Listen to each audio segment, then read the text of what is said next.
இந்த பொண்ணுக்கு நடந்தது அப்படின்னா நம்ம பொண்ணுக்கு நடக்காது, இல்ல இல்ல எங்களுக்குலாம் அப்படி ஆகாது அப்படின்னு இல்லை. இது மாதிரி ஒரு சம்பவம் அப்படின்னா நிறைய நடக்குது. இது வந்து வெளியே தெரிஞ்சிருச்சு. இப்போ வந்து அந்த பொண்ணு போய் அந்த புதற்குள்ள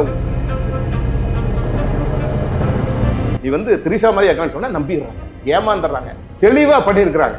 அதுல ஒரு 2 பேர் அண்ணன் தம்பியாமா, அவனுக்கு எங்க இருந்து பிறந்திருப்பானுங்க. அந்த காம கொடூரன்களை வந்து சுட்டு பிடிச்சேன்னு சொன்னாங்கல்ல, காலு கீழே சுட்டு பிடிச்ச அப்படின்னா காலு கீழே இல்லை,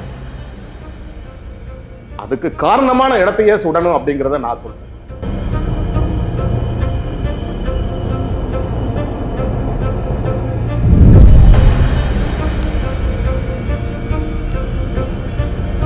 மீடியா மைண்ட்ஸ் நேயர்களுக்கு வணக்கம். தமிழ்நாட்டையே உலுக்கிய கோவை கல்லூரி மாணவி பாலியல் வன்கொடுமை சம்பவம், இதற்கான கண்டனங்களையும் நிறைய பேர் தெரிவிச்சிட்டு இருக்காங்க. அதைத் தொடர்ந்து கோவையை சேர்ந்த யுஎம்டி ராஜா அவர்கள் இந்த வேதனையை வெளிப்படுத்தும் விதமாக கண்ணாடி வளையல்கள் மூலம் ஒரு ஓவியத்தை வரைந்து அவருடைய வேதனையை வெளிப்படுத்தியிருக்கிறார். இன்னைக்கு அவர் கூட தான் பேசலான் இருக்கோம். பேசலாம். இந்த பீளமேட்டில் கல்லூரி மாணவிக்கு நடந்த பாலியல் வன்கொடுமை சம்பவம் வந்து இந்த 2-3 நாளாக வந்து தூக்கமே வரல. அது வந்து மனசை வந்து ரொம்ப பதபதாச்சுது, உறங்க விடலை. கோவையில் இந்த மாதிரியான ஒரு சம்பவம் நடக்கிறத நீங்கள் எப்படி பார்க்குறீங்க? இதே கோயம்புத்தூரில் தான் 55 வருஷம் நான் வாழ்ந்துட்டு இருக்கிறேன். கோவையினாலே அமைதி பூங்கா அப்படின்னு சொல்லுவாங்க. மரியாதை வந்து வாங்க போங்க, சாப்பிட்டீங்களா, தண்ணி குடிங்க, அந்த மாதிரி ஒரு அமைதி பூங்கா தான் கோவை. ஆனால் இப்போ நாளுக்கு நாள் நடந்துட்டு இருக்கிற சம்பவங்களெல்லாம் பார்க்கும்போது ஒட்டுமொத்தமாக ஒரு பயம் வந்துருச்சு. அது நானும் பொண்ணை பெற்ற வந்தேன் அப்படின்னு சொல்கிற மாதிரி எனக்கு 2 பொண்ணு இருக்குது. அந்த பொண்ணுங்களை கல்லூரிக்கு படிக்க வச்சு அவங்க திரும்பி வர்ற வரைக்கும் வீட்டுக்கு வருவாங்களா, என்ன ஆகுமோ, வந்ததுக்கு அப்புறம் தான் மனசு நம்பிக்கையாக இருக்கும். அந்த அளவுக்கு நெருப்பை கட்டிட்டு தான் பொண்ணு பிள்ளைகளை பெற்றவங்களோட அப்பாக்கெல்லாம் எவ்வளோ தவிச்சிருப்பாங்க.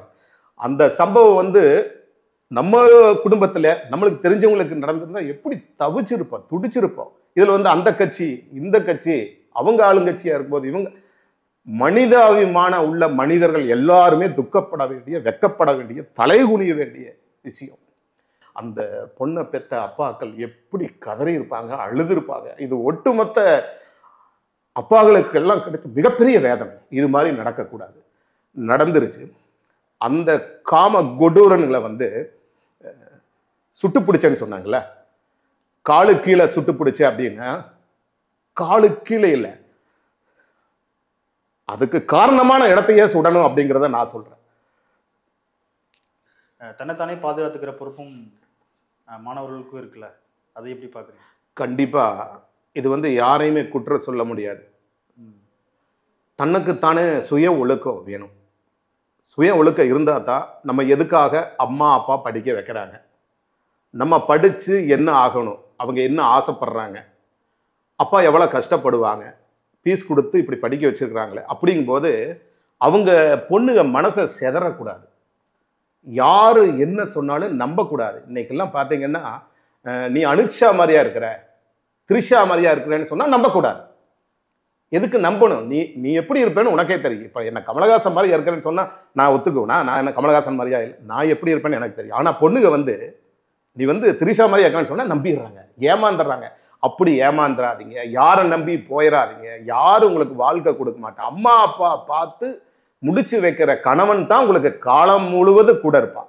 இடையில வர்றவங்க வந்து இது போல தான் சம்பவங்கள்ல தான் கொண்டு போய் முடியும். அதனால நீங்க படிப்புல கவனம் செலுத்துங்க. அம்மா அப்பா வந்து ஒவ்வொரு நிமிடம் நினைச்சிட்டே இருங்க, அம்மா அப்பா எவ்வளவு கஷ்டப்பட்டு நம்மளை வளர்த்தி இருப்பாங்க. அப்படிங்கும்போது நம்ம அது மாதிரி இடத்துக்கு போகக்கூடாது. படிப்புல தான் கவனம் செலுத்தணும். ஊர் விட்டு ஊர் வந்திருக்கிறோம், நம்ம பாதுகாப்புக்கு அம்மா அப்பா இல்லை, நம்மளையே நம்ம பாதுகாத்துக்கணும், சுய ஒழுக்கமா இருக்கணும் அப்படிங்கிற ஒரு எண்ணம் வரணும். அப்படி எண்ணம் வந்தா தான் இது மாதிரி குற்றங்கள்ல இருந்து தப்பிக்க முடியும். பொண்ணுங்க பெற்றோர்கள் மனநிலை எந்த அளவுக்கு இருந்தோம்? கண்டிப்பா பயமா இருக்கு, கண்டிப்பா பயமா இருக்கு. இப்போ வந்து இப்போ இந்த பொண்ணுக்கு நடந்தது அப்படின்னா நம்ம பொண்ணுக்கு நடக்காது, இல்லை இல்லை எங்களுக்கெல்லாம் அப்படி ஆகாது அப்படின்ட்டு இல்லை. இது மாதிரி ஒரு சம்பவம் அப்படின்னா நிறைய நடக்குது. இது வந்து வெளியே தெரிஞ்சிருச்சு. இப்போ வந்து அந்த பொண்ணு போய் அந்த புதற்குள்ள ஒளிஞ்சு போலீஸுக்கு தெரிஞ்சு அதுக்கு நாள் வெளியே வந்தங்காட்டி இது மாதிரியா தெரிஞ்சிருச்சு. தெரியாத எத்தனை குற்றங்கள் நடந்திருக்கும் வெளியே சொல்ல முடியாம. இதுல வந்து அந்த குற்றவாளி காம கொடூரன்கள் போதையில பண்ணிட்டாங்க, ஏதோ ஒரு வெறித்தனத்துல பண்ணிட்டாங்க, தன்னை மறந்து பண்ணிட்டாங்க, கிடையவே கிடையாது. தெளிவா பண்ணியிருக்கிறாங்க. அதுல ஒரு 2 பேரும் அண்ணன் தம்பியாமா. அவனுக்கு எங்க இருந்து பிறந்திருப்பானுங்க, எந்த தாய் வீட்டுல இருந்தானே அவனுக்கு பிறந்திருப்பானுங்க. அவங்களுக்கு அந்த சிந்தனை இல்லை. அந்த காம கொடூரன் செயலை முடிச்சதுக்கு அப்புறம் தெளிவான ஒரு பதில் அந்த பொண்ணுகிட்ட சொல்லிக்கிறாங்க. நான் மீடியால பாக்குறேன். உன்னைய நகைக்காகத்தான் திருடணும் கூட்டிட்டு வந்தோம் அப்படின்னு நீ சொல்லுன்னு சரட்டை போட்டு அனுப்பி இருக்கிறானுங்கன்னா அவனுக்கு என்ன போதையிலையா பண்ணியிருக்காங்க? தெளிவா தெரிஞ்சு பண்ணியிருக்கிறாங்க. அது தெளிவா தெரிஞ்சு பண்ணங்காட்டி தான் அப்படி ஒரு தகவலை சொல்லி அந்த பிள்ளையை அனுப்பிவிட்டு இருக்காங்க. அப்ப அது மாதிரியான குற்றவாளிகள்லாம் வந்து இந்த ஒவ்வொரு நிமிடமும் ஒவ்வொரு மணித்துளியும் அவன்கள் வாழ்ந்துட்டு இந்த காத்தை சுவாசிக்கிறான்னா அதே வந்து தப்பு. உடனே சுற்றுவானு. துபாயில பாத்தீங்கன்னா அறுத்துருவானுங்க. ஏன்னா அந்த சம்பவம் ஏதோ இருட்டுக்குள்ள நடந்துச்சு அப்படின்னா நம்ம கண்ண மூடி இருட்டுல என்னன்னு தெரியாம போயிருமா? யோசிப்பாங்களே, எல்லாருமே யோசிப்பாங்களே என்ன நடந்திருக்கு, எப்படி தவிச்சிருக்கு அந்த பொண்ணு, எப்படி அழுதுருப்பா. ஒரு வீட்டுல போய் கதவை தட்டுதாமா, அவங்க பார்த்துட்டு கதவை திறக்கல, அதுக்கப்புறம் வேற வீட்டுல போய் கத்துது அலங்கோலமா.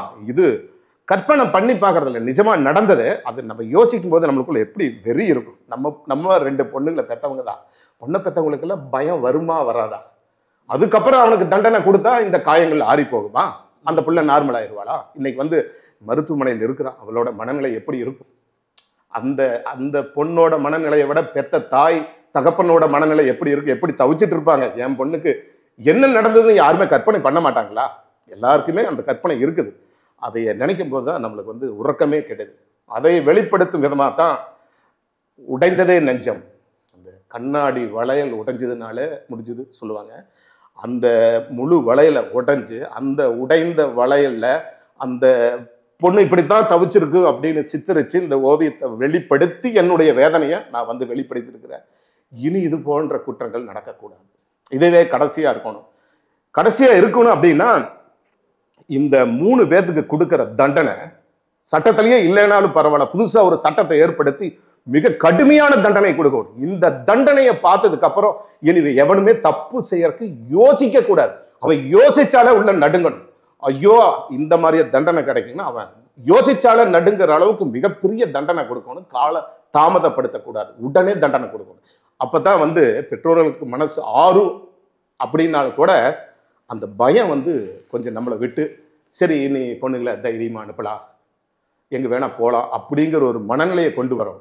அதுதான் அதான் பாரதியார் குறிப்பிட்டது போல பெரிய கடவுள் வேண்டும், என்னை காப்பாத்துறதுக்கு பெருங்கடவுள் வேணும் அப்படிங்கிறாரு. அது மாதிரி பெரிய கடவுள் தான் வந்து இதுக்கு ஒரு பெரிய தண்டனை கொடுத்து ஒரு இதோட முற்றுப்புள்ளி வைக்கணும்.